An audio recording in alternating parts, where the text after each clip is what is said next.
നിസ്കാരത്തിന്റെ ശേഷം അന്ന് നാട്ടിലുള്ള പള്ളിയിൽ പങ്കെടുത്തവരുടെ മുമ്പാകെ പരസ്യമായിട്ട് ഷഹാദത്ത് കലിമ ആവർത്തിപ്പിച്ച് ചൊല്ലിപ്പിച്ചു.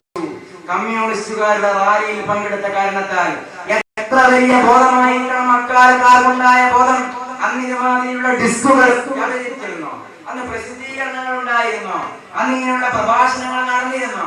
കൊല്ലത്തിൽ 1-2 തവണ മാത്രം പ്രഭാഷണം, പ്രസിദ്ധീകരണങ്ങളില്ല.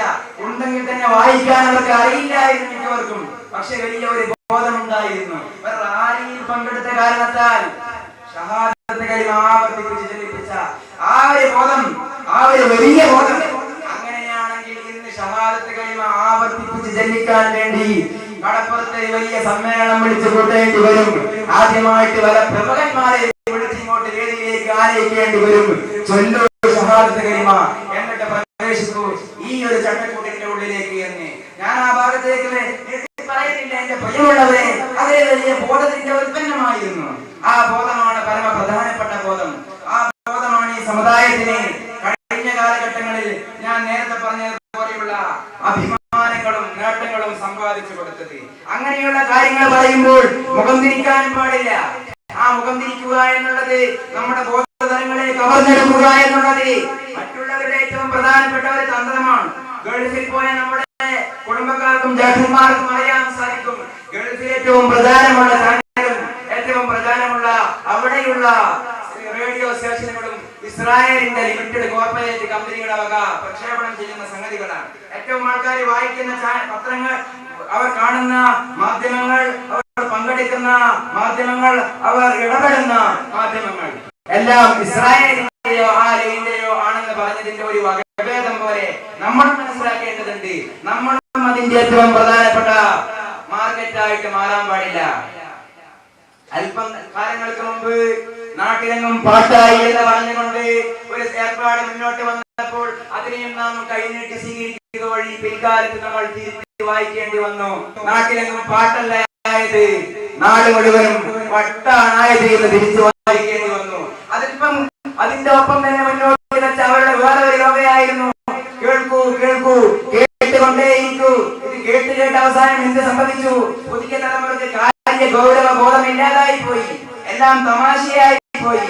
കാര്യ ഗൗരവം എന്ന് പറയുന്ന ഒരു ഏർപ്പാട് അവരുടെ ബോധതലത്തിൽ ഇല്ലാതെയായി പോയി. അതിനെതിരെ എന്തെങ്കിലും സൃഷ്ടിച്ചെടുക്കാൻ ശ്രദ്ധിച്ചാൽ അത് വലിയൊരു പഴഞ്ചൻമായിട്ട് മാറിപ്പോകും. നെഹ്റുവിനെ ഹാരിസിനെ പറ്റി ഖുർആനിൽ താക്കീത് ചെയ്ത് പറഞ്ഞതുപോലെ ഇങ്ങനെയുള്ള ഐഹികമായ താല്പര്യങ്ങൾക്ക് പിന്നാലെ പോയിട്ട് വാക്കുകൾ കച്ചകെട്ടി മനോഹരമായ വാക്കുകൾ പറയുന്ന ആൾക്കാരുണ്ടാകും. അത് ഏറ്റെടുക്കുന്ന ആൾക്കാരുണ്ടാകും. എന്തിനാണ് അവർ ഏറ്റെടുക്കുന്നത് എന്ന് ചോദിച്ചാൽ അറിഞ്ഞിട്ടല്ല, അവർക്ക് അതിനെ സംബന്ധിച്ച് പിടിപാടുണ്ടായിട്ടല്ല. അള്ളാഹുവിന്റെ മാർഗത്തിൽ നിന്നും ആൾക്കാരെ തെറ്റിക്കാൻ വേണ്ടിയും ഭ്രംശത്തിലാക്കാനും വേണ്ടി മാത്രമാണ് അങ്ങനെയുള്ള സംവിധാനങ്ങളും സംരംഭങ്ങളും മുന്നോട്ട് വരുന്നത്. പാടില്ലെന്നവരോട് പറഞ്ഞാലോ നല്ല കാര്യം പറഞ്ഞു കൊടുത്താലോ വല്ല മുസ്തക്ബിറ അവൻ അഹങ്കാരത്തോടെ അവഗണിച്ച് തിരസ്കരിച്ചുകൊണ്ട് അവൻ മാറി നടക്കും. അവൻ ആ ഉപദേശം കേൾക്കാത്തതുപോലെ, അല്ലെങ്കിൽ അവന്റെ 2 കർണപടങ്ങളിലും ആരോ ഈയം പറഞ്ഞ് തടസ്സീർത്തതുപോലെ, തടസ്സം തീർത്തതുപോലെ കേൾക്കാൻ കൂട്ടാക്കൂല, പറയുന്നത് അംഗീകരിക്കാൻ കൂട്ടാക്കൂല. അവർക്ക് ബാധിച്ച ഒരേ കുഴപ്പം നേരത്തെ പറഞ്ഞതുപോലെയുള്ള ഈ നൈഷികാസ്വാദനവാദം പിടികൂടി എന്നുള്ളതാണ്. നമ്മളെ അത് പിടികൂടാൻ പാടില്ല. നമ്മളതിനെ എതിർ നിൽക്കേണ്ടവരാണ്. നമ്മളതിനെ വിരുദ്ധമായിട്ട് സമരം ചെയ്യേണ്ടവരാണ്. സമാധാനം തേടി മാർക്കറ്റിലേക്ക് ആൾക്കാർ പോകുമ്പോൾ നമ്മൾ പറയണം, സമാധാനമുള്ളത് അങ്ങാടിയിലെ ഏതെങ്കിലും ബഹുവർണ്ണമായ പാക്കറ്റുകളിലല്ല. നമ്മൾ പഞ്ചനക്ഷത്ര ഹോട്ടലുകളുടെ ചഷകങ്ങളിൽ കുപ്പികളിൽ സമാധാനവും സാന്ത്വനവും അന്വേഷിച്ച് കടന്നെല്ലാം പാടില്ല. അത് നൈമിഷികമായ ഒരു സമാധാനം മാത്രമാണ്. എല്ലാ അവധി ദിവസങ്ങളിലും ഭാര്യയെയും മക്കളെയും കൂട്ടിക്കൊണ്ട് അങ്ങാടിയിലേക്ക് പോകുക വഴി ആർക്കെങ്കിലും സമാധാനം സ്ഥാപിക്കാൻ കഴിയുമോ? എല്ലാ ഞായറാഴ്ചയും എല്ലാ ശനിയാഴ്ചയും നിങ്ങൾ കോഴിക്കോട് കടപ്പുറത്തേക്ക് വെസ്റ്റ് ഷോപ്പിന്റെ പരിസരത്തേക്ക് അല്ലെങ്കിൽ ഫോക്കസ് മാളിന്റെ മുറ്റത്തേക്ക് കണ്ടറിഞ്ഞാൽ കാര്യം മനസ്സിലാക്കാൻ സാധിക്കും. ഏറ്റവും കൂടുതൽ അതിന്റെ ഉപഭോക്താക്കളും അതിന്റെ ആണുങ്ങളും പെണ്ണുങ്ങളും തന്നെയാണ്. നൈമിഷികാസ്വാദനത്തിന്റെ വക്താക്കളായിട്ട് അവർ മാറിപ്പോയി. കടപ്പുറത്തിന്റെ മണൽ പറപ്പ്, കളിക്കളത്തിന്റെ പൊരുത്തകട്, അതേമാതിരിയുള്ള നൈമിഷികമായ സുഖം പ്രദാനം ചെയ്യുന്നത് എന്തൊക്കെയുണ്ടോ അതിന്റെയൊക്കെ ഏറ്റവും വലിയ ഏറ്റെടുപ്പ് നടത്തിപ്പുകാരായിട്ട് നമ്മൾ മാറി. റമദാൻ മാസത്തിൽ ഒരു വാദപരിപാടി സംഘടിപ്പിച്ചാൽ അതിന് സ്റ്റേജ് കെട്ടുന്നവൻ ആരാണോ, അതിനുവേണ്ടി അധ്വാനിക്കുന്നവൻ ആരാണോ, അതിനുവേണ്ടി കസാര കൊണ്ടുവരുന്നവൻ ആരാണോ, നാട്ടിലെ മതസംഘടനയുടെ പ്രതിനിധിയായവർ ആരാണോ, അവർ തന്നെയാണ് റമദാൻ മാസം കഴിഞ്ഞ് ചൊവ്വാല് 10 കഴിഞ്ഞ അവസാനം ഒരു നോർമൽ സ്റ്റേജിലേക്ക് നമ്മുടെ ജീവിതം മാറുമ്പോൾ, പിന്നെ ഒരു ഗാനമേള ഉണ്ടാകുമ്പോൾ അവൻ തന്നെയാണ് വാദ പറയാൻ നാട്ടിയ അതേ തൂണ് പിടിച്ച് ഇവിടെ നാട്ടുന്നത്. ഇത് ഓരോ നാട്ടിലുമുള്ള അനുഭവമാണ്. അതേ അവൻ തന്നെയാണ് ഇവിടെ മതപ്രസാദനം കേൾക്കാൻ ആൾക്കാർക്ക് കസാരയിട്ട അതേ അവൻ തന്നെയാണ് അതേ കസാര ഇവിടെ കൊണ്ടുവരുന്നത്. കാരണം അവൻ ഇതിന്റെ ജോയിന്റ് സെക്രട്ടറിയും മറ്റേതിന്റെ ജനറൽ സെക്രട്ടറിയുമാണ്. അതാണ് മാറ്റം. രണ്ട് മുഖമുള്ള ഒരു ആത്മീയത ഈ നാട്ടിൽ വളർന്നു വരുന്നുണ്ട്. ആ രണ്ട് മുഖം പാടില്ല എന്ന് നാം അവർക്ക് പറഞ്ഞു കൊടുക്കേണ്ടതുണ്ട്. അല്ലെങ്കിൽ നാളെ ഈ സമുദായത്തിന്റെ വലിയ ഇന്ന് കാണുന്ന ഈ അഭിമാനം മുഴുവനും നശിച്ചു പോകും. ഇന്ന് കാണുന്ന അഭിമാനം മുഴുവനും നശിച്ചു പോയാലോ? അഭിമാനം നശിക്കുന്നത് പോകട്ടെ, വ്യക്തിപരമായി നമ്മുടെയൊക്കെയും അവസാനം ഒരു മനുഷ്യന്റെ ഏറ്റവും അവസാനത്തെ ഘട്ടം എന്നുള്ളതാണ് മനുഷ്യന്റെ പരാജയങ്ങളെ തീരുമാനിക്കുന്ന ഘട്ടം. എങ്ങനെയാണോ ഒരാൾ ജീവിക്കുന്നത് അതേപോലെയാണ് അയാൾ മരിക്കുക. അത് മാത്രമല്ല, എങ്ങനെയാണോ മരിച്ചത് അതുമാതിരിയാണ് അയാൾ പുനരുദ്ധാനം ചെയ്യപ്പെടുന്നത്. എങ്ങനെയാണോ ജീവിച്ചത് അതുമാതിരി മരിക്കുന്നു. എങ്ങനെയാണോ മരിച്ചത് അതുമാതിരി ആഖിറത്തുനാളിൽ വിചാരണയുടെ ഘട്ടത്തിൽ അല്ലാഹു പുനരുദ്ധാനം കൊടുക്കുന്നു. ആകസാരത്തിൽ എങ്ങനെയാണോ ജീവിച്ചത് അതേ അവസ്ഥയിലായിരിക്കും അവന് അല്ലാഹുവിന്റെ വിചാരണയുടെ സന്ദർഭത്തിൽ മറുപടി പറയേണ്ടി വരിക എന്നുള്ളതാണ്. ഇങ്ങനെയുള്ള സംഗീത പ്രേമികളും ഇങ്ങനെ ഘടികാരത്തിന്റെ സൂചി തിരികെ തിരിയുക എന്നൊക്കെ പറഞ്ഞതുപോലെയുള്ള ഈ ഏർപ്പാടിന്റെ വക്താക്കൾ മനസ്സിലാക്കേണ്ട സംഗതി, നല്ല നല്ല വാക്കുകൾ മാത്രമാണ് നമ്മൾ അനുകരിക്കേണ്ടതും അനുഗമിക്കേണ്ടതും പിന്താങ്ങേണ്ടതും. ആ ഒരു പാരമ്പര്യം കൂടി നമുക്കുണ്ട്. നല്ല വാക്കിന്റെ വക്താക്കളാവുക എന്നുള്ളത് ഇസ്ലാം എന്ന് പറഞ്ഞാൽ അങ്ങനെയാണ്. നമ്മുടെ സമുദായത്തിന്റെ പാരമ്പര്യവും അങ്ങനെയാണ്. പാട്ട് പാടില്ല, സംഗീതം പാടില്ല, കല പാടില്ല എന്നുള്ള മുടന്തൻ ന്യായങ്ങൾ നമ്മുടെ ഭാഗത്ത് ഉണ്ടാവുകയില്ല. ഈ പാട്ടും ഈ പ്രസംഗവും ഇതെല്ലാം എഴുതാനുള്ള പേനയും കടലാസും പോലും നമ്മളാണ് ലോകത്തിന് സംഭാവന ചെയ്തത്. നമ്മളാണ് തീരുമാനിക്കേണ്ടത്. നമ്മൾ കണ്ടുപിടിച്ച കടലാസ് എങ്ങനെ വിനിയോഗിക്കപ്പെടണം, നമ്മൾ കണ്ടുപിടിച്ച പേനയും മഷിയും എങ്ങനെ വിനിയോഗിക്കപ്പെടണമെന്ന് തീരുമാനിക്കേണ്ടത് നമ്മളാണ്. ഇല്ലെങ്കിൽ ലോകം ഇന്നും കടലാസിൽ എഴുതുമായിരുന്നില്ല. ഫറോവയുടെ കാലഘട്ടത്തിൽ ചെയ്തതുപോലെ, സഞ്ചാരം ശരിയിൽ കാണാൻ സാധിക്കുന്നത് പോലെ ഈ ഫറോവയുടെ കാലഘട്ടത്തിൽ ആ ഇല ഒരു കല്ലിന്റെ അടിയിൽ വെച്ച് ആ ഇല പരത്തി ആ ഇലയിലാണ് ഇന്നും ലോകം എഴുതേണ്ടി വരിക. ആ അവസ്ഥമായി കടലാസ് സംഭാവന ചെയ്തത് ഒരു മുസ്ലിം പണ്ഡിതൻ. ആ പണ്ഡിതന്റെ പിൻഗാമികളാണ് തീരുമാനിക്കേണ്ടത്. ഞങ്ങൾ കണ്ടുപിടിച്ച് ലോകത്തിന് കൊടുത്ത കടലാസ് അത് എങ്ങനെ വിനിയോഗിക്കപ്പെടണം. കാരണം അബ്ദുൽ ഹമീദ് യഹിയൽ ബാഗ്ദി എന്ന് പറയുന്ന സ്പാനിഷ് പണ്ഡിതനില്ലായിരുന്നെങ്കിൽ പേനയും മഷിയും ലഭിക്കില്ല എന്ന് പറയാൻ സാധിക്കില്ലെങ്കിലും ഇത്രമാത്രം അധ്വാനിച്ച് മഷിയെയും പേനയെയും എങ്ങനെ ഉണ്ടാക്കാം, നിർമ്മിക്കാം എന്നതിനെ സംബന്ധിച്ച് കവിത എഴുതിയ മനുഷ്യനാണ് അദ്ദേഹം. അദ്ദേഹത്തിന്റെ പേര് അബ്ദുൽ ഹസൻ ഹിലാലുൽ ബാഗ്ദി എന്നാണ്. ഞാൻ ഉദാഹരണം പറയുന്നത് ഇങ്ങനെയുള്ള വലിയ വലിയ സംഭാവനകൾ സമർപ്പിച്ചവരാണ് തീരുമാനിക്കേണ്ടത് ഈ സംഭാവനകളെ എങ്ങനെ വിനിയോഗിക്കപ്പെടണം എന്നുള്ളത്. അത് തീരുമാനിച്ച ഒരു വലിയ നേതൃത്വം നമുക്ക് മുമ്പാകെ ഉണ്ടായിരുന്നു. ജീവിതത്തിന്റെ യാഥാർത്ഥ്യം പാടിയവർ മുമ്പുണ്ടായിരുന്നു. കണ്ട പെണ്ണിന്റെ അജ്ഞാനവും ചങ്കേൽസും പാടാതെ നഗ്നമായ ജീവിതത്തിന്റെ പ്രകടമായ യാഥാർത്ഥ്യങ്ങളെ പാടുകയും പറയുകയും ചെയ്ത ഒരു പാരമ്പര്യത്തിന്റെ വക്താക്കളാണ് നമ്മൾ എന്നുള്ളത്. എല്ലാ മേഖലയും കൈവച്ചു, എല്ലാ മേഖലയും ഇടപെട്ടു. ഉമർ ഖാദിയെ ഉദാഹരണത്തിനകത്ത് പരിശോധിച്ച് നോക്കാൻ സാധിക്കും. ഏത് മേഖലയിലും അദ്ദേഹം പ്രവാചകന്റെ മേഖലയിൽ ഇഷ്കിന്റെ രാജപാത കെട്ടി, സാമൂഹികമായ മേഖലയിൽ ഒരുപാട് രാഷ്ട്രീയ നിർമ്മാണങ്ങൾ നിർവഹിച്ചു. സാമൂഹികമായ അരാജകത്വവാദങ്ങൾക്കെതിരെ ശക്തമായിട്ട് നിലകൊണ്ടു. സാമൂഹിക സന്തുലിതാവസ്ഥയ്ക്ക് വേണ്ടി അദ്ദേഹത്തിന്റെ അവസാന ഘട്ടം വരെ അദ്ദേഹം അടലാടി പോരാടി. എന്നിട്ടെല്ലാം സുഭദ്രമാക്കിയതിനു ശേഷമാണ് അദ്ദേഹം അന്ത്യയാത്രയ്ക്ക് തയ്യാറായതും അന്ത്യയാത്ര അദ്ദേഹം നിർവഹിക്കുകയും ചെയ്തിട്ടുള്ളത്. ഞാൻ പറഞ്ഞു വരുന്നത് പറഞ്ഞത് അദ്ദേഹത്തിന്റെ ചില വരികളും അദ്ദേഹത്തിന്റെ ചില ചിന്തകളും. അത് മാത്രമല്ല, മമ്പുറം തങ്ങളായാലും മക്തീതങ്ങളായാലും മക്തീതങ്ങൾ നമ്മൾ ദാർശനികമായി അംഗീകരിക്കുന്നില്ലെങ്കിലും അദ്ദേഹമൊക്കെ അദ്ദേഹത്തിന്റെ സർഗവാസന ജീവിത യാഥാർത്ഥ്യവുമായിട്ട് ബന്ധപ്പെടുത്തിയിട്ടാണ് നിർവഹിച്ചിട്ടുള്ളത്. ഇക്കാണുന്നത് പോലെയുള്ള ആധുനിക മാപ്പിളപ്പാട്ട് എന്ന ലേബലിൽ വരുന്ന ഇന്നത്തെ കാലത്തിലുള്ള പാട്ടെഴുത്തുകാർ കാണിക്കുന്നത് പോലെ കൺകണ്ടതും തൊലിയുരിഞ്ഞതും ഭാവിച്ചുണ്ടാക്കിയതുമായ വൃത്തികേടിനെ ആവിഷ്കരിക്കുന്നതിനല്ല അവർ മാപ്പിള സാഹിത്യം എന്ന് പേരിട്ടത്. അവരുടെ ജീവിതത്തിന്റെ യാഥാർത്ഥ്യത്തെ സംബന്ധിച്ച് ബോധമുണ്ടായിരുന്നു. കഠിന കഠോരം, പാർത്തരീകാവതം, മക്തി സംവാദ ജയം എന്നൊക്കെ തുടങ്ങുന്ന പേര് കേട്ടാൽ തന്നെ ഞെട്ടിപ്പോകുന്ന കവിതയുടെ ഗ്രന്ഥങ്ങൾ അവർ രചിച്ചിട്ടുണ്ടായിരുന്നു. പാർത്തരീക സംവാദം, കഠോര കുടാരം. ഉമർ ഖാദിയെ സംബന്ധിച്ചിടത്തോളം ഉമർ ഖാദിയുടെ ചില വരികൾ ഈ നാട്ടിൽ ജന്മിത്തവും ഈ നാട്ടിൽ വലിയ അപ്പോസ്തലന്മാർ കീഴ്ജാതിക്കാരെ ദുരുപയോഗം ചെയ്യുകയും ചൂഷണം ചെയ്യുകയും ചെയ്യാൻ ആരംഭിക്കുന്ന ആ കാലഘട്ടത്തിൽ ഉമർ ഖാദി സാമൂഹിക നിർമ്മാണത്തിന് തന്നെ പേന വിനിയോഗിക്കുകയുണ്ടായില്ലേ?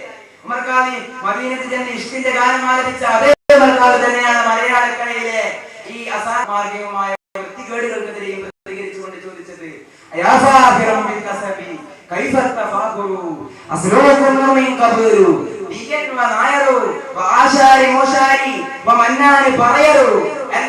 തറവാടിത്തത്തിന്റെ പേരിൽ അഭിമാനിക്കുന്നവനെ, നിനക്ക് അഭിമാനിക്കാനെന്ന അധികാരം നീ നിന്റെ അടിസ്ഥാനം നോക്കിയാൽ നിന്റെ നാലാമത്തെയോ അഞ്ചാമത്തെയോ ഉപ്പ തീയനോ നായരോ ആശാരിയോ മൂശാരിയോ പാണനോ പറയറോ ആയിരിക്കും. പിന്നെ അഭിമാനം പറയാൻ നിവൃത്തിയില്ല എന്ന് പറഞ്ഞ അതേ ഉമർ ഖാദി തന്നെ ഇസ്ലാമികമായ മാപ്പിള സാഹിത്യത്തിന് വലിയ ആമുഖം പകർന്നേകിയ ഉമർ ഖാദി മദീനത്തിൽ പോയിട്ട് അദ്ദേഹത്തിന്റെ ഭാഷയിലെ മാപ്പിള സാഹിത്യം ആലാപനം ചെയ്തപ്പോൾ സംഭവിച്ച മഹാത്ഭുതം ഇന്നും ലോകത്ത് ഒരുപാട് സകലമായ പ്രഭാഷണങ്ങൾക്കും ഇതിവൃത്തമാണ്, വിവരണങ്ങൾക്ക് ഇതിവൃത്തമാണ്. റോദാ ശരീഫിലേക്ക് പോയതിന്റെ പിറകെ കവാടം തുറന്നു കൊടുക്കാൻ പാറാവുകാരെ സമ്മതിക്കാതിരുന്നപ്പോൾ ഉമർ ഖാദി, നിങ്ങളുടെ നിങ്ങൾ ഈ കവാടം തുറന്നു തരുന്നില്ലെങ്കിൽ കാലിന്റെ താക്കോൽ എനിക്ക് ആവശ്യമില്ല, കരിമ്പാറയെ പോലും പടർത്തുന്ന ശക്തിയിലുള്ള മറ്റൊരു ഹൃദയത്തിന്റെ തുറവടിപ്പാടിനുള്ള മാധ്യമം എന്റെ പക്കലുണ്ടെന്ന് പറഞ്ഞ് അമ്പരപ്പിച്ചുകൊണ്ട് ഉമർ ഖാദിയുടെ കവിതാശരകൾ കൊണ്ട് ചരിത്രം പറയപ്പെടുന്നത് പോലെ നമ്മളൊക്കെ പലവരും കേട്ടതുപോലെ റോദാ ശരീഫിന്റെ കവാടം തന്നെ മലർക്കെ തുറന്നു പോയത്. യാ അക്രമൽ ഖുറമ അലാ അൽതാബികും ഉമറുൽ ഫഖീറുൽ മുർതജി ജനാബികും യർസുൽ അത്വാ അലൽ ബുഖാരി ബിബാബികും വദമ്മു മിൻ ഐനയ്യ സാല സജീമ. നബിയോരെ, അങ്ങയുടെ ഉമ്മർ പടിയിൽ വന്നില്ല, ഉമറുൽ ഫഖീർ നിലകൊള്ളുന്നു. ഒരു അത്താഴ് പ്രതീക്ഷിച്ച്, മോദനം പ്രതീക്ഷിച്ച്, ഈ വാതിലിന് തുറന്നു തരാൻ വേണ്ടി പ്രതീക്ഷിച്ച് ഞാൻ ഇവിടെ നിൽക്കുമ്പോൾ എന്റെ ഈ രണ്ട് കണ്ണുകളിൽ നിന്നും ചാലുകളായിട്ട് താഴോട്ട് സദനങ്ങളായി കണ്ണുനീര പ്രവഹിക്കുന്നുവെന്ന് തുടങ്ങുന്ന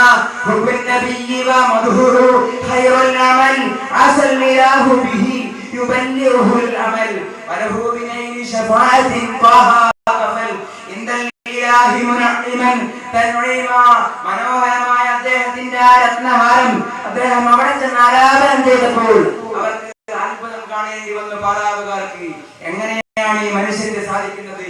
എഴുതിക്കൊണ്ടുപോയ വരിയല്ല പാടുന്നത്. പെട്ടെന്ന് അദ്ദേഹത്തിന്റെ മനസ്സിൽ അന്തരിച്ച ആശയം അതേപടി അലഭീകരിച്ച് അതേപടി വളരെ വളരെ മനോഹരമായി ദിവസപൂർണമായി വളരെ ചുട്ടയൊപ്പിച്ച കുറ്റമറ്റ നിലയിൽ അദ്ദേഹം അവതരിപ്പിച്ചപ്പോൾ പാറാവുകാർ വിചാരിച്ചു, ഇതേത് റോമി, ഇതേത് ബസരി, ഇതേത് മിസ്രി, ഇതേത് ബഗ്ദാദി നബി പണ്ഡിതൻ. അദ്ദേഹത്തിന്റെ ഭാഷയിൽ പറഞ്ഞാൽ അദ്ദേഹം കേവലം ഒരു ഉമറുൽ ഫഖീർ മാത്രമായിരുന്നു. മലപ്പുറത്തെ മലബാറിലെ വെളിയങ്കോട്ട് പാർക്കുന്ന താനൂര പള്ളിയിലെ മുദരിസായ ഒരു ഉമറുൽ ഖാദിക്ക് ഇത്ര വലിയ അത്ഭുതം സാധിപ്പിച്ചെടുക്കാൻ സാധിക്കുകയുണ്ടായത് അദ്ദേഹം ഉപയോഗിച്ച മാധ്യമവും ഇന്ന് നമ്മൾ ഉപയോഗിക്കുകയും പേരുകയും ചെയ്യുന്ന ഇത് തന്നെയാണ്. അദ്ദേഹത്തിന്റെ ഭാഷയിലെ മാപ്പിളപ്പാട്ട് അങ്ങനെയായിരുന്നെങ്കിൽ ഇന്ന് അപമാനത്തിൻ്റെതായി മാറി, ജീവിതവുമായിട്ട് ബന്ധമില്ലാത്തതായിട്ട് മാറിപ്പോയി. ഞാൻ എന്റെ ഒരു വിനീതാഭിപ്രായം രേഖപ്പെടുത്തിക്കൊള്ളട്ടെ. ഏറ്റവും ചുരുങ്ങിയത് നമ്മളതിനെ ബഹിഷ്കരിക്കാനെങ്കിലും തയ്യാറാകേണ്ടതുണ്ട്. അല്പം മുമ്പ് കൽബാണ് ഫാത്തിമ എന്ന് പറയുന്ന ഒരു വീഡിയോ ആൽബം പുറത്തിറങ്ങിയപ്പോൾ അത് വെക്കാത്ത ഒരു വീട് പോലും ഈ സമുദായത്തിൽ ഉണ്ടായിരുന്നില്ല എന്നുള്ളതാണ് യാഥാർത്ഥ്യം. പരലോക ചിന്തയില്ലാത്ത മുമ്പ് കാലങ്ങളിൽ എഴുതിയ പാട്ടുകളിൽ ഖബറുണ്ട്, സ്വർഗമുണ്ട്, നരകമുണ്ട്, വിചാരണയുണ്ട്, അള്ളാഹുണ്ട്, ഭംഗിയുണ്ട്, എല്ലാം ഉണ്ട്. ജീവിത യാഥാർത്ഥ്യങ്ങൾ മുഴുവനുമുണ്ട്. ഇന്നത്തെ പ്രത്യേകത ഇന്നിറങ്ങുന്ന വീഡിയോ അല്ലെങ്കിൽ സിഡിയുടെ പാട്ടിന്റെ ഒരു പര്യായ പരാവർത്തനം തന്നെയായിരിക്കും നാളെ ഇറങ്ങുന്നത്. വാക്കുകൾ മാറുന്നുവെന്നല്ലാതെ ആശയം മാറുന്നില്ല. ഇന്നത്തെ ഡിസ്കിലെ ലൈല നാളെ റുഖിയാവുന്നു, നാളത്തെ റുഖിയ മറ്റന്നാള് ഫൗസിയാകുന്നു, അതേ തന്നെ സീനത്താകുന്നു. അങ്ങനെ പേര് മാറി നമ്മളുടെ ഈ പ്രസാദകരംഗം പന്താടുന്നു എന്നല്ലാതെ ഒരു പുതിയ ഒരു വരി പോലും. പ്രിയമുള്ളവരെ, നിങ്ങളൊന്ന് ആലോചിച്ചു നോക്കൂ. അല്പാൽപ്പം നമ്മളും കേൾക്കേണ്ടി വന്നിട്ടുണ്ടല്ലോ. ഒരു വരിയെങ്കിലും ഒരു അർത്ഥമുള്ള വരി അതിലുണ്ടോ എന്ന് ആലോചിക്കേണ്ടതുണ്ട്. ഈ പുതിയ ആൽബങ്ങളിൽ ഇറങ്ങുന്ന ഒരു 10 പാട്ടിന്റെ ആകെ അന്തസാരവും പണ്ട് കാലത്ത്, ഞാൻ പേര് പറയുന്നില്ല, ഓരൊക്കെ പാടിയ ഒരു പാട്ടിന്റെ 2 വരിയും തമ്മിൽ ചേർത്ത് വെച്ചാൽ പരമ്പിരി ചുമ്മാ വിട്ടു എന്ന് പറയുന്ന ആ മാപ്പിളപ്പാട്ടിന്റെ 2 വരിയും 2000-ൽ ഇപ്പുറം ഇറങ്ങിയ ആൽബത്തിലെ സകലമായ വരിയും ഒരു ത്രാസിലിട്ടാൽ പരമ്പിരി ചുമ്മാ വിട്ടു എന്നുള്ളത് ആഞ്ഞു നിലത്തടിക്കും. അത്രയും ഭാരമായിരിക്കും. മറ്റേത് ആഞ്ഞു പൊന്തുകയും ചെയ്യും. അത്രയും നിലവാരം തകർന്ന ഗാനങ്ങളുമായിരിക്കും. നമ്മൾ മനസ്സിലാക്കേണ്ടത് നമ്മൾ ഏതാണ് സ്വീകരിക്കേണ്ടത്, നമ്മൾ ഏതാണ് ഏറ്റെടുക്കേണ്ടത്. ഇതാണ് മാപ്പിള പാരമ്പര്യം. പഴയത് പണ്ട് പറഞ്ഞത്, പുതിയതിന് മാപ്പിള പാരമ്പര്യമില്ല. ഇസ്ലാമിന്റെ പേര് അവർ ദുരുപയോഗം ചെയ്യുന്നു എന്നല്ലാതെ ഫാത്തിമ ബീവിയെയാണോ എന്ന് ധരിപ്പിക്കുമാറ് ഒരുപക്ഷെ വീട്ടിൽ വെച്ചാൽ പ്രായമായവർ തെറ്റിദ്ധരിക്കും. പണ്ട് മുത്തുനബിയുടെ മകളായ ഫാത്തിമ ബീവിയെ പറ്റിയാണ് ഇവൾ പാടുന്നത്, വല്ലാത്ത പാട്ട് തന്നെ എന്ന് പറഞ്ഞവർ പ്രോത്സാഹനം നൽകും. അത് ഇളം തലമുറ ദുരുപയോഗം ചെയ്യുകയും ചെയ്തു. ഇത് ഈ ഫാത്തിമ ബീവിയല്ല, ഇതൊരു ഇല്ലാത്ത സാങ്കല്പിക ഫാത്തിമ മാത്രമാണ്. ഇതൊരു മലഞ്ചുറ്റി പ്രേമത്തിലെ നായികയായ ഫാത്തിമ മാത്രമാണ്. ഇത് ജീവിത യാഥാർത്ഥ്യത്തിലെ ഫാത്തിമയല്ല എന്ന് മനസ്സിലാക്കാൻ പ്രായമായവർക്ക് മനസ്സിലാക്കാൻ സാധിക്കാത്തത് നമ്മൾ ദുരുപയോഗം ചെയ്യുകയായിരുന്നു. അവർ മാത്രമല്ല, അങ്ങനെ ഒരുപാട് നല്ല നല്ല ഗാനങ്ങൾ എഴുതുകയും ജീവിത യാഥാർത്ഥ്യങ്ങൾക്ക് അനുബന്ധം കൊടുക്കുകയും ചെയ്ത ആ പാരമ്പര്യം തന്നെയാണ് നല്ല പാരമ്പര്യം.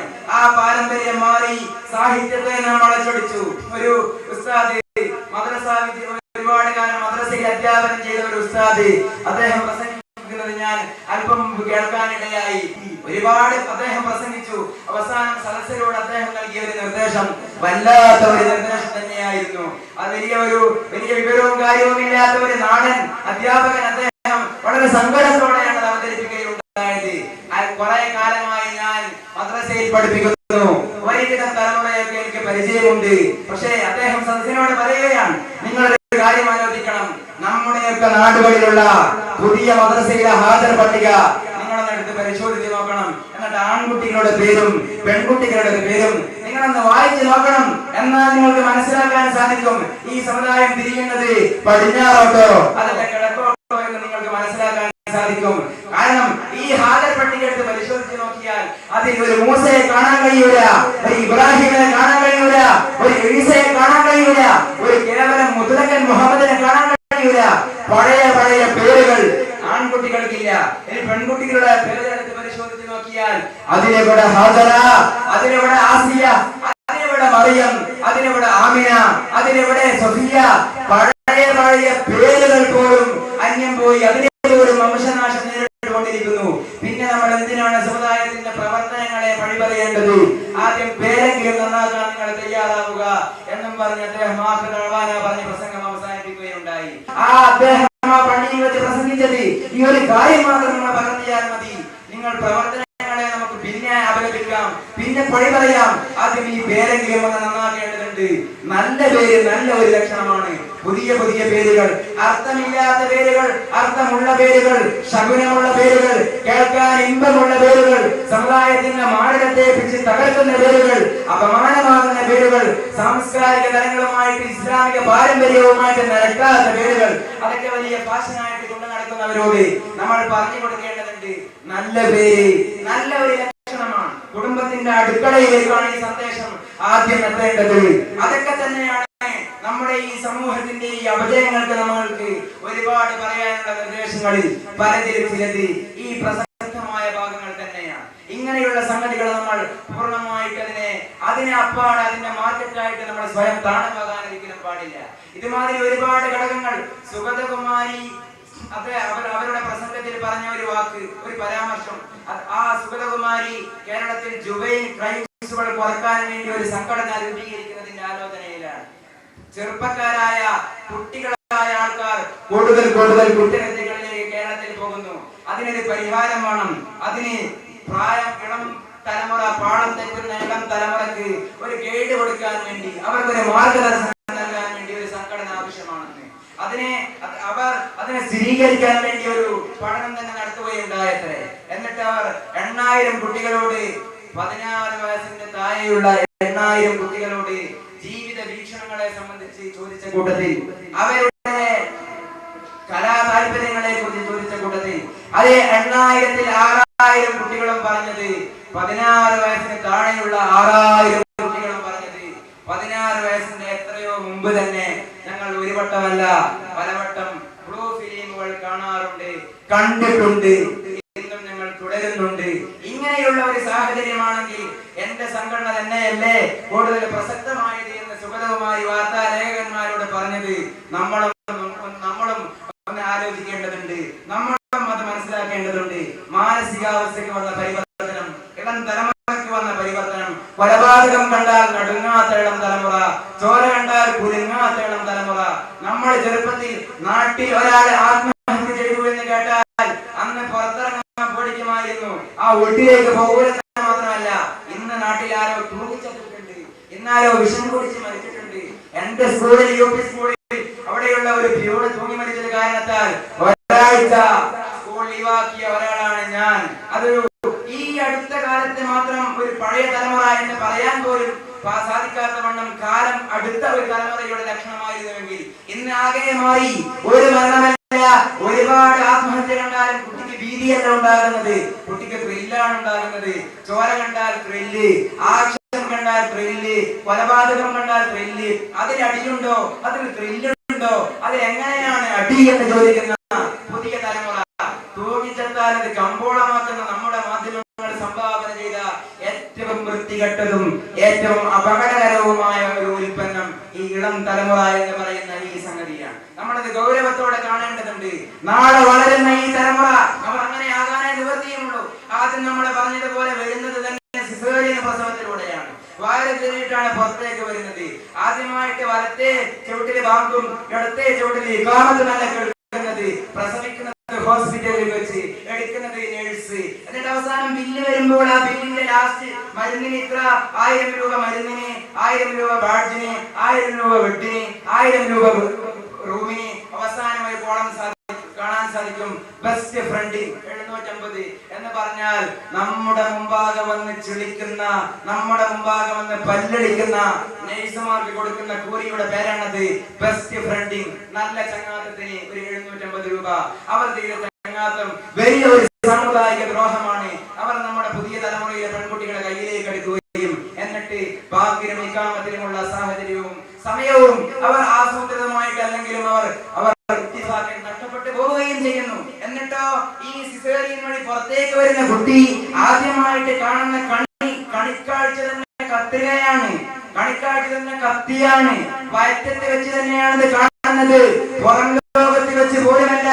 ഡോക്ടറുടെ കത്തിയും കത്രികയും ഈ പെണ്ണിന്റെ വയറ് കയറി ഉള്ളിൽ പോകുമ്പോൾ കടന്നിറങ്ങുന്ന കുട്ടി കിനാവ് കാണുന്ന വയറ്റത്ത് വെച്ച് തന്നെ മാരകമായ കത്തി എന്റെ കണ്ണിന്റെ മുമ്പാകെ, മാരകമായ കത്രിക എന്റെ കണ്ണിന്റെ മുമ്പാകെ. അത് നമുക്ക് അഡ്ജസ്റ്റ് ചെയ്യാമായിരുന്നു.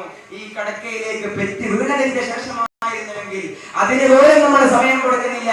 കോഴി മുട്ടയിടുന്നത്, പശു പ്രസവിക്കുന്നത്, ആന പ്രസവിക്കുന്നത്, ആമ മുട്ടയിടുന്നത് ഏതെങ്കിലും മാതുരാലയങ്ങളിൽ ചെന്ന് വേറെ കയറിയിട്ടല്ല. പക്ഷെ 21ാം നൂറ്റാണ്ടിലെ മനുഷ്യന്റെ ഏറ്റവും വലിയ ഫാഷൻ ആശുപത്രിയിലേക്ക് പോകണം, വയറ് കീറണം, കുട്ടിയെ പുറത്തിറക്കണം. 8 മാസമായാൽ തന്നെ ഈ വളയെ വഹിച്ചുകൊണ്ട് ഭർത്താവ് ഹോസ്പിറ്റലിലേക്ക്. അത് വലിയ ഫാഷന്റെ ഭാഗം. എന്നിട്ടോ ഈ ഡോക്ടർക്ക് ആശുപത്രി മുന്നോട്ട് പോകേണ്ടതോ ജീവാധാര പ്രധാനമായ ഒരു പ്രശ്നവും ഒരു കുഴപ്പവും ഉണ്ടാവൂല. പക്ഷെ ഡോക്ടർ പറയും 22ാം തീയതി ഒന്ന് വന്ന് കാണണം. 22ാം തീയതി വന്നാലോ നോർമൽ സ്റ്റേജ് ആയിരിക്കും. 4ാം തീയതി ഒന്ന് വരണം.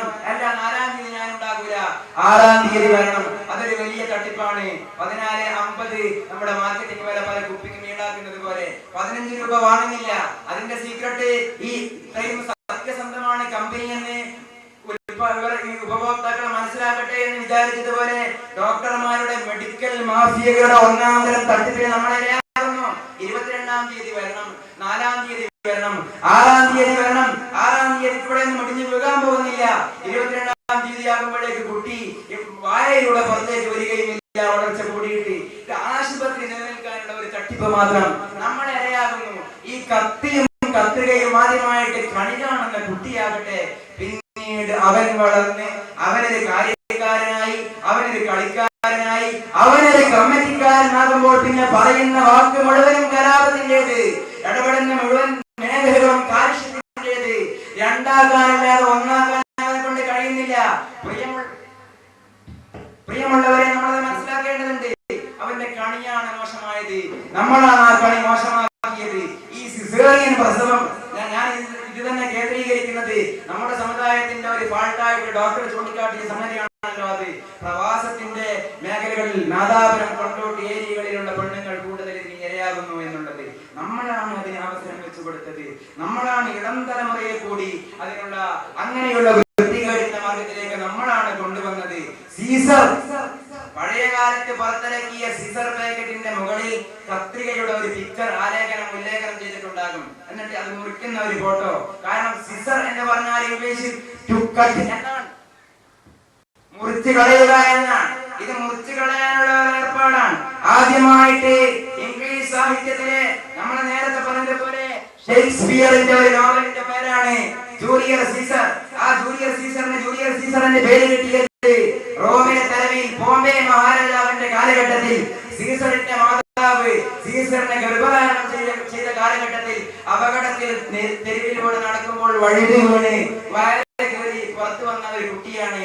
നമ്മുടെ മലയാളത്തിൽ അറാം പറപ്പ് എന്ന് പറഞ്ഞ് നമ്മൾ പലരെയും ആക്ഷേപിക്കാറുള്ളത് പോലെ സീസർ ചക്രവർത്തിയുടെ എതിരാളികൾ സീസറെ നിങ്ങൾ വലിയ ഗമ പറയേണ്ട കാര്യമൊന്നുമില്ല, നിങ്ങൾ വയറ് കയറി പുറത്തു വന്ന കുട്ടിയാണ്, ഗമ പറയേണ്ടതില്ല, അച്ഛന് പിറന്ന മകനല്ല നിങ്ങൾ, നിങ്ങൾ അമ്മയുടെ വയറ്റത്തിൽ വെച്ച് അകാലത്ത് പുറത്തു വന്ന ജാലസന്താനം മാത്രമാണ്, വയറ് കയറിയ സന്താനം മാത്രമാണെന്ന് പറഞ്ഞ് ഹിറ്റ്ലർ അന്നത്തെ സീസറിന്റെ എതിരാളികളായ കാഷ്യസും ബ്രൂട്ടസും ഒക്കെ പരിഹസിച്ച് പറഞ്ഞ വാക്കിൽ നിന്നാണ് സീസറിൽ നിന്നാണ് പിന്നെ സിസേറിയൻ വന്നത്.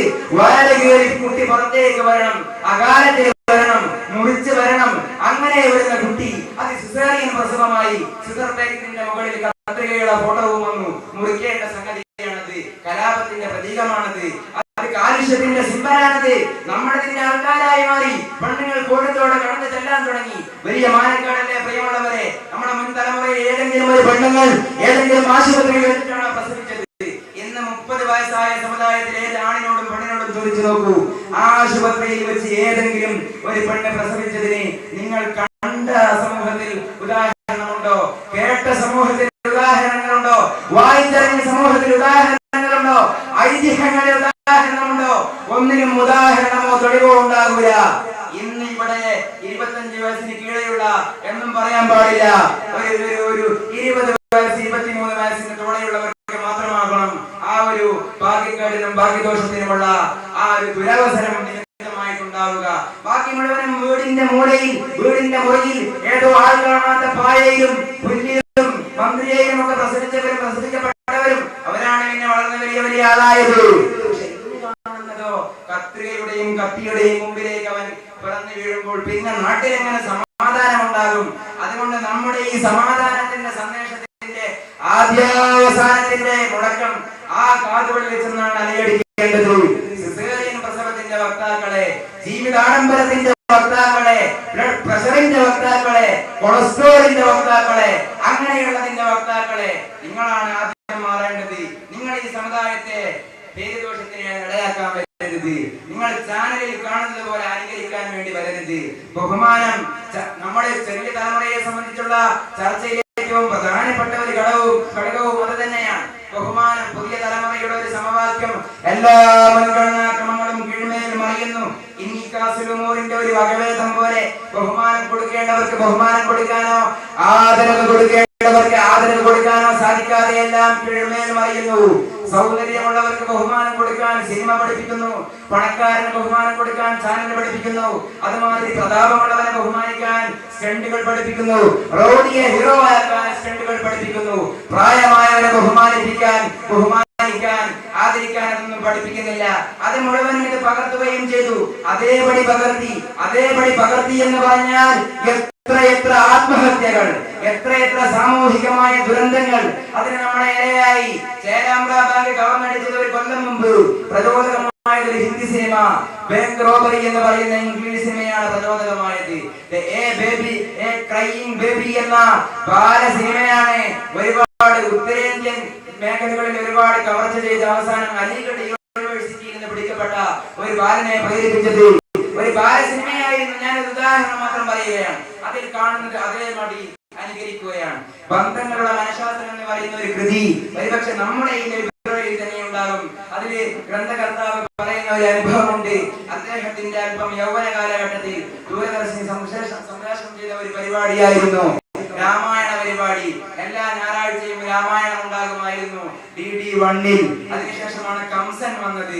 അങ്ങനെ രാമായണം വരുന്ന കാലഘട്ടത്തിൽ അദ്ദേഹം പറയുന്നുണ്ട്, ഞങ്ങളുടെ തൊടുവിലെ ഒരൊറ്റ വീടിലും വിറക് ബാക്കിയേ ഉണ്ടായിരുന്നില്ല, മട്ടല് ബാക്കി ഉണ്ടായിരുന്നില്ല.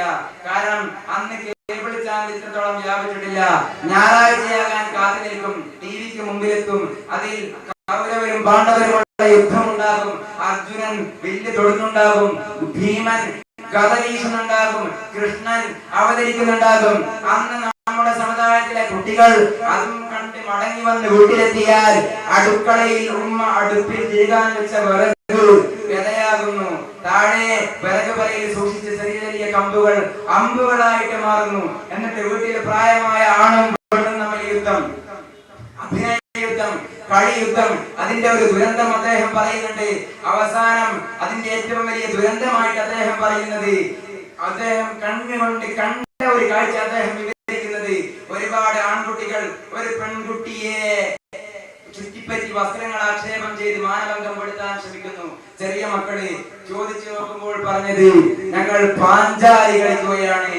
4 ഭർത്താക്കന്മാർ പാഞ്ചാലിയെ ഉപയോഗപ്പെടുത്തുന്നത് പോലെ ഞങ്ങൾ ആ രാവണനിൽ നിന്ന് കണ്ട, രാമായണത്തിൽ നിന്ന് കണ്ട പാഞ്ചാലി കളിക്കുകയാണ് എന്നാണ് മറുപടി, അവർക്ക് ലഭിച്ച മറുപടി. അത് അക്കാലത്തിന്റെ വിശേഷമായിരുന്നുവെങ്കിൽ വിറകെല്ലാം തീർന്നുപോയി, മട്ടെല്ലാം തീർന്നുപോയി, അവസാനം ഉമ്മാക്ക് പണിയായി. അതിന്റെ ഒരു വകഭേദം നമ്മൾ ഇന്നും കാണുന്നുണ്ട്. ഇന്ന് കാലമൽപ്പം പുരോഗമിച്ചത് കൊണ്ട് അല്പം മാറ്റം വന്നു എന്ന് മാത്രം. കണ്ട ഏത് കുട്ടിയുടെ കയ്യിലും ഉണ്ടാകും ഒരു പക്ഷേ ബാറ്റായിട്ട് അഭിനയിക്കാൻ ഒരു വിറകിന്റെ തറി. കുഗ്രാമങ്ങളിൽ ഇന്ന് പിന്നെ സംവിധാനങ്ങൾ കൂടിയപ്പോൾ പ്ലാസ്റ്റിക് ബാറ്റ് വിപണിയിൽ വന്നപ്പോൾ അതിനല്പം പരിഹാരമായിട്ടുണ്ട്. അടുക്കളയിൽ സൂക്ഷിച്ച വിറക് കൊള്ളി കുട്ടിക്ക് കളിക്കാനുള്ള കളിപ്പാട്ടമായിട്ട് മാറുന്നതിന് പിന്നിലെ ഒരു തമാശക്കപ്പുറത്തെ ഒരു ഗൗരവമുണ്ട്. ആ ഗൗരവമാണ് നമ്മൾ പിടിക്കുന്ന പക്ഷം, ആ ഗൗരവമാണ് നമ്മൾ സമ്മതിക്കുന്ന പാരിപ്രേക്ഷ്യം, ആ ഗൗരവമാണ് നാളെയെ സംബന്ധിക്കുന്ന വലിയ ഭീതി, ആ മേഖലയാണ് നാളെയെ സംബന്ധിക്കുന്ന ഏറ്റവും വലിയ ആലോചനീയമായ സംഗതി. അവിടെയൊക്കെയും നടക്കുന്നത് ഈ മസ്തിഷ്ക പ്രക്ഷാളനങ്ങളാണ്. തലമുറയുടെ ബോധതലങ്ങളെ അവർ കവർന്നെടുത്ത് കൊണ്ടുപോകുകയാണ്. അതിനു മുമ്പിലാണ് നമ്മൾ ഏറ്റവും വലിയൊരു ജാഗ്രതയായി, ഏറ്റവും വലിയൊരു മുന്നറിയിപ്പായി, ഏറ്റവും വലിയൊരു കാവൽ ഗോപുരമായി നമ്മൾ നിലയുറപ്പിക്കേണ്ടത്. അതിനുള്ള അവകാശം മാത്രമല്ല, അതിനേക്കാൾ ഉപരി അതിനുള്ള ധാർമ്മികമായ ബാധ്യതയും നമ്മുടെ പക്കലാണ് നിലകൊള്ളുന്നത്. ആ ബാധ്യതയെ നമ്മൾ ഒളിച്ചോടാൻ പാടില്ല. ഒരു നല്ല കാലം ഇവിടെ പൂവണിയേണ്ടതുണ്ട്, ഒരു നല്ല കാലം ഇവിടെ മടങ്ങി വരേണ്ടതുണ്ട്, ഒരു നല്ല സാഹിത്യത്തിന്റെ പുനർജനി ഇവിടെ സാധിപ്പിച്ചെടുക്കേണ്ടതുണ്ട്, നല്ല വാക്കുകൾ ഇവിടെ പടർക്കേണ്ടതുണ്ട്. ഇവിടെ കലാപത്തിന്റെ മുമ്പിൽ, കാഠിന്യത്തിന്റെ മുമ്പിൽ കാരുണ്യം ഓതപ്പെടേണ്ടതുണ്ട്. ഇവിടെ എല്ലാം കീഴ്മേൽ മറിയുമ്പോൾ ഇങ്ങനെയല്ല വേണ്ടത്. നമ്മൾ ഒരു ബദൽ നിർദ്ദേശിക്കേണ്ടതുണ്ട്, നമ്മൾ ആലോചിക്കേണ്ടതുണ്ട്. പത്രങ്ങളെടുത്ത് പരിശോധിച്ച് നോക്കിയാൽ മുസ്ലിം സമുദായം എത്രമാത്രം വാക്കുകൊണ്ട് പറഞ്ഞാൽ ആ അപമാനത്തിന്റെ അവസ്ഥ വിവരിക്കാനേ സാധിക്കുകയില്ല. ആണും പെണ്ണും സംശയത്തിന്റെ നടുവിൽ, കുട്ടികളും മുതിർന്നവരും സംശയത്തിന്റെ നടുവിൽ, എല്ലാം ജയിലറയിലേക്ക്, എല്ലാം കോടതിയിലേക്ക്. എന്തുകൊണ്ടാണ് ഈ അവസ്ഥാവിശേഷം ഉണ്ടാകുന്നത്? സമുദായത്തിന് പറഞ്ഞു കൊടുക്കാൻ ആളില്ലാത്തതിന്റെ പേരിലോ, ഇവരില്ലാതായതിന്റെ പേരിലോ, അല്ലെങ്കിൽ അവബോധമില്ലാതായതിന്റെ പേരിലോ, ഇങ്ങനെ ഒരുപാട് നമുക്കെതിരെ ആൾക്കാർ വരുമ്പോൾ നമ്മൾ എങ്ങനെയാണ് അതിനെതിരെ നിലയുറപ്പിക്കേണ്ടത് എന്നുള്ളതിന്റെ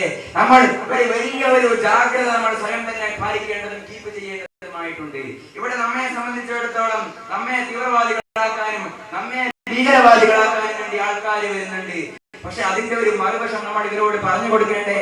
നിങ്ങൾ ഈ പരതുന്ന തീവ്രവാദിയുടെ പിന്നിൽ ഒരു തീവ്ര പ്രതിയുണ്ടല്ലോ. ആ തീവ്ര പ്രതിയെ നിങ്ങൾ അതുകൊണ്ട് പുറത്തു കൊണ്ടുവരുന്നില്ല. തീവ്രവാദിയെ നമുക്ക് പിടിക്കാമല്ലോ, നിങ്ങൾ പിടിച്ചല്ലോ, ജയിലിലേക്ക് കൊണ്ടുപോയല്ലോ, വിചാരണ ചെയ്യുന്നുണ്ടല്ലോ. ഇന്നല്ലെങ്കിൽ നാളെ 10-12 കൊല്ലം ജയിലിൽ കിടക്കാൻ വിധി എഴുതുമല്ലോ. നമ്മൾ അംഗീകരിച്ചു കൊടുക്കുന്നു. തെറ്റായ മാർഗം, അത് സ്വീകരിക്കാൻ പാടില്ലാത്ത മാർഗം, അന്യായമായ മാർഗം, അപമാനമുണ്ടാക്കുന്ന മാർഗം, അജ്ഞാതമായ മാർഗം, നിഗൂഢമായ മാർഗം, എല്ലാം ശരി. പക്ഷെ ആ ശരിക്ക് പിന്നിൽ അതിനേക്കാളും വലിയ ഒരു തെറ്റുണ്ട് എന്ന് നമ്മൾ പറഞ്ഞു കൊടുക്കേണ്ടതുണ്ട്. തീവ്രവാദികളെ നിങ്ങൾ പിടിച്ചുകൊണ്ടു പോകുന്നു. പക്ഷേ തീവ്രവാദികളെ പിടിച്ചുകൊണ്ടു പോകുന്നവർ തീവ്ര പ്രതികളാണ്. ആ തീവ്ര പ്രതികളെ നിങ്ങൾ നിയമത്തിന് മുമ്പിൽ കൊണ്ടുവരണമെന്ന് പറയുന്ന ആ നീതിയുടെ 2 വാക്കുണ്ടല്ലോ. ആ നീതിയുടെ 2 വാക്കിനെയാണ് കാലം ആവശ്യപ്പെടുന്ന മറ്റൊരുപാട് സംഗതികളിൽ ഒരു പ്രധാനപ്പെട്ട സംഗതി കലിമത്തു ഹഖ്ഖിൻ ഇൻദ സുൽത്താനിൻ ജായിരിൻ. അതാണ് പ്രധാനപ്പെട്ട സംഗതി. അത് നമ്മൾ വിട്ടേച്ച് പോകരുത്. ഇവിടെ നമുക്കെതിരെ വരുന്ന ആക്ഷേപങ്ങൾ, നമുക്കെതിരെ വരുന്ന പരാതികൾ നമ്മൾ അതിനെ പ്രതിരോധിക്കേണ്ടതുണ്ട്. ഹാർവേഡ് യൂണിവേഴ്സിറ്റിയിൽ നിന്ന് സോണിയാഗാന്ധിയെ രാജീവ് ഗാന്ധി ഇങ്ങോട്ട് പ്രണയിച്ചു കൊണ്ടുവന്നപ്പോൾ പരാതിയില്ലാത്ത മനുഷ്യ, മേഴ്സി എന്ന ക്രിസ്ത്യാനി പെണ്ണിനെ പ്രണയിച്ച് ഹിന്ദുമതത്തിലേക്ക് വയനാറിനെ കൊണ്ടുവന്നപ്പോൾ പരാതിയില്ലാത്ത മനുഷ്യ, അതൊന്നും പരാതിയുള്ള സംഗതിയല്ല. പക്ഷെ പരാതി എന്ന് പറയുന്നത് പത്തനംതിട്ടയിലെ മഹാരാജാസ് കോളേജിലെ ഒരു സിറാജ് ഒരു ഫിറോസ് ഏതെങ്കിലും ഒരു ഹിന്ദു പെണ്ണിനെയും ക്രിസ്ത്യാനി പെണ്ണിനെയും പ്രേമിച്ചത് മാത്രമാകുന്നതിന്റെ നീതിസാരം അത് അംഗീകരിക്കാൻ നിർവാഹമില്ല. അതും തെറ്റാണ്.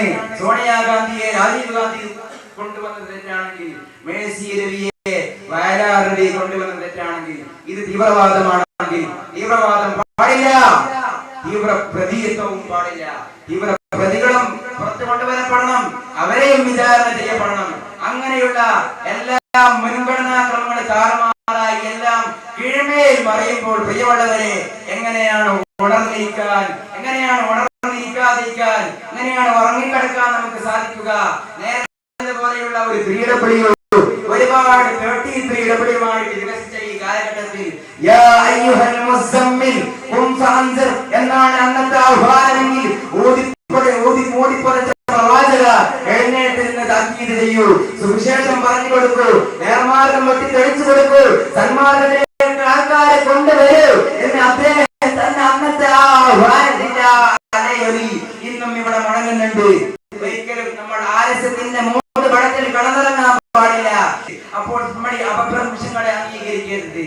എല്ലാ തെറ്റുകുറ്റങ്ങൾക്കെതിരെയും നിലയുറപ്പിക്കാൻ ഇങ്ങനെയുള്ള മാധ്യമങ്ങൾ സൃഷ്ടിക്കുന്ന പുകമറക്കുള്ളിൽ നമ്മളെ മറന്നു പോകാതിരിക്കാൻ, നാം നമ്മുടെ സമുദായത്തിന്റെ ഐഡന്റിറ്റി മറ്റുള്ളവർക്ക് മുമ്പിൽ പണയപ്പെടുത്താതിരിക്കാൻ ആവശ്യമായ എന്തൊക്കെയുണ്ടോ അതൊക്കെയാണ് നമ്മുടെ സന്ദേശത്തിൽ അന്തർഹിതമായിരിക്കുന്നത്.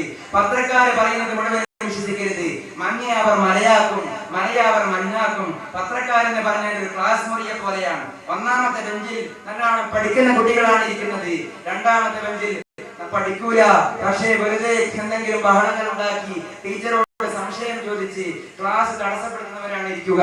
മൂന്നാമത്തെ ബെഞ്ചിൽ ക്ലാസ്സിൽ ശ്രദ്ധിക്കുകയുമില്ല, ചോദിക്കുകയുമില്ല, മുടക്കുകയുമില്ല, വരാന്തയിലേക്ക് നോക്കി, മുകളിലേക്ക് നോക്കി, കമ്പി നോക്കി, പറമ്പ് നോക്കി, പാടം നോക്കിയിരിക്കുന്നവരുമാണ് ഉണ്ടാവുക. പക്ഷേ ബെഞ്ചില്ലാത്ത ഒരു വിഭാഗം ആ ക്ലാസ് മുറിയിലുണ്ട്. അവരെയാണ് സൂക്ഷിക്കേണ്ടത് എന്നൊരു പൊതുതത്വം പറയാറുണ്ട്. ഒന്നാമത്തെ ബെഞ്ചിൽ നന്നായിട്ട് പഠിക്കുന്നവർ ഈ നാട്ടിലെ IAS കാരും IPS കാരുമാണ്. രണ്ടാമത്തെ ബെഞ്ചിൽ പഠിക്കാതെ സംശയം ചോദിച്ച് മുടക്കികളായിട്ടിരിക്കുന്നവർ രാഷ്ട്രീയക്കാരും മന്ത്രിമാരുമാണ്. ഈ രാഷ്ട്രീയക്കാരും മന്ത്രിമാരുമാണ് ഒന്നാമത്തെ ബെഞ്ചിലിരിക്കുന്നവരെ നിയന്ത്രിക്കുന്നവർ. പിന്നെ മൂന്നാമത്തെ ബെഞ്ചിലിരിക്കുന്നവർ ടീച്ചറെ വെറുതെ നോട്ട് പുസ്തകത്തിന്റെ പേജ് കയറി ടീച്ചറെ എറിഞ്ഞ് നോക്കുമ്പോൾ മുഖം തിരിച്ചു കളഞ്ഞ്, പിന്നിലിരിക്കുന്നവന്റെ കുപ്പായത്തിൽ വരഞ്ഞ് നോക്കുമ്പോൾ മാറിക്കളഞ്ഞ് അങ്ങനെ കുസൃതി കാട്ടുന്ന ആൾക്കാരാണ്. അവരാണ് നമ്മുടെ നാട്ടിലുള്ള മാഫിയ സംഘം. അവരാണ് മുമ്പിലുള്ള മന്ത്രിമാരെയും അതിനു മുമ്പിലുള്ള IAS കാരെയും നിയന്ത്രിക്കുന്നത്. അവരെക്കാളും സൂക്ഷിക്കേണ്ട ഒരു വിഭാഗമുണ്ട്. അത് പറയാനാണ് ഞാനിത് പറയുന്നത്. അവർക്ക് ബെഞ്ചില്ല, അവർക്ക് സ്ഥാനമില്ല. 2 പേര് ഒന്നാം ബെഞ്ചിലിരിക്കും, 2 പേര് രണ്ടാം ബെഞ്ചിലിരിക്കും, 2 പേര് മൂന്നാം ബെഞ്ചിലിരിക്കും. ഒരാൾ ഇരിക്കൂല, മോനൊക്കെ എവിടെയെങ്കിലും ഉണ്ടാകും. അവര് ടീച്ചറെ ബുദ്ധിമുട്ടിക്കൂല, ഒന്നാം ബെഞ്ചുകാരെ ബുദ്ധിമുട്ടിക്കൂല, രണ്ടാം ബെഞ്ചുകാരെയും ബുദ്ധിമുട്ടിക്കൂല. പക്ഷെ അവർ പരസ്പരം കണ്ടറിഞ്ഞ് കളിക്കും. കണ്ടില്ലേ, കേട്ടില്ലേ, നോക്ക്. അവർ ഒരു പവനയിൽ ഇരുന്നുകൊണ്ട് പലതും കാണിക്കും. അവരാണ് പത്രക്കാർ എന്ന് പറഞ്ഞതുപോലെ സത്യത്തിൽ ഈ ബെഞ്ചില്ലാത്ത ഈ മൂന്നാമത്തെ വിഭാഗമാണ് ഒന്നാം ബെഞ്ചിനെയും രണ്ടാം ബെഞ്ചിനെയും മൂന്നാം ബെഞ്ചിനെയും നിയന്ത്രിക്കുന്നത്. ഇവിടെയുള്ള സകലരെയും ഇവരാണ് നിയന്ത്രിക്കുന്നത്. അതുകൊണ്ട് അവരുടെ അച്ച് വിശ്വസിക്കരുത്. അവർ തെറ്റിദ്ധാരണ പരത്താനുള്ളവർ മാത്രമാണ്. അവർ അപഭ്രംശം വിതക്കാനുള്ളവർ മാത്രമാണ്. അവർ പലരും പറഞ്ഞ് തെറ്റിദ്ധരിപ്പിക്കുന്നവർ മാത്രമാണ്. അവരാണ് നമ്മുടെ നാട്ടിലുള്ള ഒരുപാട് മഞ്ഞൾ തുള്ളികളെ വലിയ വലിയ മരപർവ്വത അത്രത്തോളം പർവ്വതീകരിച്ച് വലിയ ഭീമാകാരമായ ഭീഷണിയായിട്ട് ചിത്രീകരിച്ച് കളഞ്ഞത്. ഇവിടെ അമ്മാതിരിയുള്ള ഒരു ഭീഷണിയൊന്നും ഈ സമുദായത്തിന് നേരെ വരേണ്ടതുണ്ടായിരുന്നില്ല. ആരെങ്കിലും അങ്ങനെ ചെയ്തിട്ടുണ്ടെങ്കിൽ എന്റെ പ്രിയമുള്ളവരെ അറിയില്ലാത്തതുകൊണ്ട് മാത്രമാണല്ലോ. ഒരു അറബി കോളേജിന്റെ സന്താനവും ഒരു തീവ്രവാദിയായതിന്റെ ചരിത്രത്തിൽ നമ്മുടെ നാട്ടിൽ പ്രമാണമില്ല. ഏതെങ്കിലും ദാരിമി, ഏതെങ്കിലും ഫൈസി, അല്ലെങ്കിൽ ഏതെങ്കിലും ഒരു ഹുദവി നമ്മുടെ നാട്ടിൽ തീവ്രവാദിയായതിന് പ്രമാണമില്ല. പക്ഷേ മതപഠനം നടത്താത്ത, മതകലാലയങ്ങൾ കയറാത്തവരല്ലേ തീവ്രവാദിയായി മാറിയത്. ആഗോളതലത്തിൽ ഏറ്റവും വലിയ തീവ്രവാദി ഉസാമ ബിൻ ലാദൻ. അദ്ദേഹം റിയാദ് യൂണിവേഴ്സിറ്റിയിൽ നിന്ന് എഞ്ചിനീയറിംഗിൽ ബിരുദാനന്തര ബിരുദം എടുത്ത വലിയ അഭ്യസ്ത വിദ്യയാണ്. സവാഹി എന്ന് പറയുന്നത് കേരള അന്താരാഷ്ട്ര യൂണിവേഴ്സിറ്റിയിൽ നിന്ന് ഭൗതിക തലത്തിൽ ഒരു ഡിഗ്രി എടുത്ത ഡിഗ്രിയുടെ മേൽ ബിരുദാനന്തര ബിരുദം എടുത്ത മനുഷ്യനാണ്. അങ്ങനെയൊക്കെ അവർ ഭൗതികമായിട്ട് പഠിച്ചിട്ടാണ് തീവ്രവാദത്തിന്റെ ആളുകളായിട്ട് മാറിയത്. നമ്മൾ മതപരമായ സന്ദേശമാണ് മുന്നോട്ട് വെക്കുന്നത്, ഇസ്ലാമിന്റെ പരിഹാരമാണ് മുന്നോട്ട് വെക്കുന്നത്. ഇത് പഠിച്ചവർ ആരും ഭീകരവാദിയായിട്ടില്ല, തീവ്രവാദിയായിട്ടില്ല. അതുകൊണ്ട് ഞങ്ങളെ നിങ്ങൾ സംശയത്തോടെ വീക്ഷിക്കരുത്. ഇതൊരു സംയമനത്തിന്റെ പ്രസ്ഥാനം മാത്രം. അങ്ങനെയുള്ള നമ്മുടെ ഈ നല്ല സന്ദേശങ്ങളെ ആരാണ് തമസ്കരിക്കുന്നത് എന്ന് ചോദിച്ചാൽ ഈ പറഞ്ഞ ബെഞ്ചില്ലാത്ത വിഭാഗം, ആദരവിളിക്കപ്പെടാത്ത വിഭാഗം, അവരെ നമ്മൾ കരുതിയിരിക്കുക. അവർ പരത്തുന്ന അസത്യങ്ങളെ, ശുദ്ധമായ നുണകളെ പൊതുസമൂഹത്തിന് മുമ്പിൽ തുറന്നു കാട്ടാൻ വേണ്ടി നാം നമ്മുടെ സംസ്കാരത്തിന്റെ സകലമായ ആയുധങ്ങളും പുറത്തെടുക്കുക, ജീവിതം കൊണ്ട് മറുപടി നൽകുക. ഒരു മുസ്ലിമിന്റെ ജീവിതം ഒരുപാട് ഇതിഹാസങ്ങളുടെ മാർഗങ്ങളുടെയും മാതൃകകളുടെയും ഒരു ഇതിഹാസമായിട്ടും നമ്മൾ ഇതിനു മുമ്പ് കേട്ടതുപോലെ ഒരുപാട് ആത്മീയമായ ഉയർന്ന സൂഫികളുടെ ജീവിത കാവ്യ കഥനങ്ങളായിട്ടും ഓരോ മുസൽമാന്റെ ജീവിതവും മാറുകയാണെങ്കിൽ ഒരുപക്ഷെ അത് തന്നെയാകും ഏറ്റവും വലിയ പ്രതിരോധം, അത് തന്നെയാകും ഏറ്റവും വലിയ മറുപടി. നാം നമ്മെ വിൽക്കുന്ന ഈ സാഹചര്യത്തിൽ നിന്ന്, നാം സ്വയം നമ്മുടെ നാശത്തിന്റെ തൊഴിലോട്ടുന്ന ഈ സാഹചര്യത്തിൽ നിന്ന്, നാം നമ്മുടെ മൂക്കിന്റെ വലുപ്പം മനസ്സിലാക്കാത്ത ഈ സാഹചര്യത്തിൽ, നാം നമ്മുടെ വണ്ണവും വലിപ്പവും മനസ്സിലാക്കാത്ത ഈ സാഹചര്യത്തിൽ നിന്ന് ഈ സമുദായത്തിന്റെ കാലുകളിൽ നിൽക്കുന്ന നിലം ശക്തമായ, അതിശക്തമായ ഒരു മണ്ണിലമാണെന്നും നമ്മൾക്ക് വളരാനും ഉയരാനും പടരാനും പരക്കാനും വളരാനുമുള്ള ആകാശ വിശാലത അത്യന്തം വിശാലമായ ഒരു ലോകമാണെന്നും ആശയം നിറഞ്ഞ ഒരു ആകാശമാണെന്നും നമ്മൾ മനസ്സിലാക്കേണ്ടതുണ്ട്. പാരമ്പര്യത്തെ കൈയൊഴിയരുത്. കോഴിക്കോട് നഗരവും കോഴിക്കോട് നഗരത്തിന്റെ പ്രാന്ത പ്രദേശങ്ങളും ഇസ്ലാമിന്റെ അടയാളങ്ങൾ നിറഞ്ഞ നാഗരികതകൾ മാത്രം വിളഞ്ഞു നിന്ന ഒരു ഭൂമിയായിരുന്നുവെന്നുള്ളത്, സ്വഹാബത്തിന്റെ പാദസ്പർശനം കൊണ്ട് അനുഗ്രഹീതമായ മണൽത്തരിയാണെന്നുള്ളത്, ഇസ്ലാമിക ചരിത്രങ്ങൾക്ക് ഒരുപാട് ആമുഖങ്ങളും ഒരുപാട് ഭൂമുഖങ്ങളും ഒരുപാട് അനുബന്ധങ്ങളും ഒരുപാട് സാരാംശങ്ങളും ഒരുപാട് മൗലികമായ തത്വങ്ങളും പ്രദാനം ചെയ്ത മണ്ണാണ് നമ്മൾ ഈ നിലകൊള്ളുന്ന മണ്ണ്. പാർക്കുന്ന ഭൂമി, ജീവിക്കുന്ന പരിസരം, ഇടപെടുന്ന മേഖല എന്നത് നാം മറന്നു പോകാൻ പാടില്ല. അല്പാൽപ്പം മുമ്പോട്ട് ചെന്നാൽ കാണുന്ന മക്ബറകൾ, സ്വഹാബത്തിന്റെ മക്ബറകൾ, വലിയ വലിയ ഔലിയാക്കന്മാരുടെ മക്ബറകൾ, പാഠദായകമായ ആൾക്കാരുടെ മക്ബറകൾ, അതൊക്കെയാണ് പരിഹാരം. അതല്ലാതെ നവോത്ഥാനം എന്ന് പറയുന്ന ഈ പകിടകളി, പുരോയാനം എന്ന് പറയുന്ന ഈ പന്തുകളി നമ്മൾ അംഗീകരിച്ചു കൊടുക്കാൻ പാടില്ല. പൂർവീകപാത, പവിത്രപാത എന്ന് പറയുന്ന ഒരു പ്രധാനപ്പെട്ട ആ മാർഗപാഠമാണ് പ്രധാനപ്പെട്ടത്. പ്രപിതാവിനെ അറിയാത്ത മക്കൾക്ക് പ്രപിതാവിന്റെ സ്വത്ത് ഓഹരി വെച്ചെടുക്കാൻ, അനന്തരാവകാശം എടുക്കാൻ, ധാർമ്മികമായ അവകാശം എടുക്കാൻ ധാർമ്മികമായ അർഹതയില്ല എന്ന് പറയുന്നത് പോലെ പ്രപിതാക്കന്മാരുടെ മാർഗത്തിൽ നിന്നും ഭ്രംശം സംഭവിച്ച് നടക്കുന്നവർക്കും പ്രപിതാക്കന്മാരുടെ പേരിലേക്ക് ചേർന്ന് നിൽക്കാനോ അവരുടെ ആനുകൂല്യങ്ങൾ കൈപ്പറ്റാനുള്ള ധാർമ്മികമായ അവകാശം ഉണ്ടാകുകയില്ല. ഞാൻ എന്റെ വാക്കുകൾ ചുരുക്കുന്നു. നമ്മുടെ ഈ സന്ദേശത്തിന്റെ ആകസാരം, അതിന്റെ അന്തർഹിതമായ മൗലികമായ തത്വം, അല്ലാഹുവിന്റെ ക്ഷണം, സമാധാനത്തിന്റെ ഗേഹത്തിലേക്ക് എന്നുള്ള ഈ തത്വം നാളെ മരണപ്പെട്ടു പോയാൽ അല്ലാഹുവിന്റെ അടിഭാഗത്തൂടെ അരുവികൾ ഒഴുകുന്ന സ്വർഗീയ ആരാമത്തിലേക്ക് ചേർന്ന് നിൽക്കാനുള്ള ആ ഭാഗ്യം, നേരത്തെ പറഞ്ഞ വിവാഹത്തിന്റെ ചുവടിൽ നിൽക്കാനുള്ള ആ ഭാഗ്യം, ഒരിക്കലും അവസാനിക്കാത്ത നിത്യഹരിതവല്ലയിലേക്കുള്ള ആ സഞ്ചാരം, ആ സഞ്ചാരത്തിന് ആവശ്യമായ കരുക്കൾ ശേഖരിക്കാനാണ് നമ്മൾ ഈ വിശ്വാസ ജനങ്ങളെ ഇവിടത്തേക്ക് ക്ഷണിക്കുന്നത്. അതിന്റെ ഒരു പ്രതീകാത്മകം എന്നോണം നാം ജീവിക്കുന്ന കാലഘട്ടത്തിൽ, പാർക്കുന്ന പരിസരത്തിൽ, ഇടപെടുന്ന മേഖലയിലും ഭൗതികമായ സാഹചര്യങ്ങളിലും സമാധാനം ഉണ്ടാകേണ്ടതുണ്ട്. കൊലപാതകം ഭയക്കാത്ത, സ്വാസ്ഥ്യത്തോടെ കോഴിക്കോട് പോകാൻ പറ്റുന്ന, സ്വാസ്ഥ്യത്തോടെ ബോംബെയിൽ പോകാൻ പറ്റുന്ന, സ്വാസ്ഥ്യത്തോടെ ഹജ്ജിന് പോകാൻ പറ്റുന്ന ഒരു സാഹചര്യം ഇവിടെ ഉണ്ടാകേണ്ടതുണ്ട്. അതേ ഭൗതികവും ആത്മീയവുമായ ഒരു സമാധാനത്തിന്റെ സന്ദേശമാണ് പ്രസക്തമായിട്ടുള്ളത്. ആ സന്ദേശം